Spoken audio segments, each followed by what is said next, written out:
కలవరం అసలిది కదా ఒక సంబరం ఒక వరసలా కదిలిన క్షణం ఇక తెలియదే ఒంటరితనం ఎన్నాళ్ళ కోరారు కన్నోళ్ళిలా వస్తూనే పోయాయి కన్నీళ్ళిలా ఇల్లంతా మారింది సందళ్ళుగా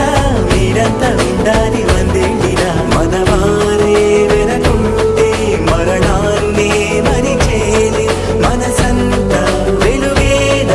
ఇక చీకటెళ్ళింది తెల్లారి నవ్వుతోనే 10 మంది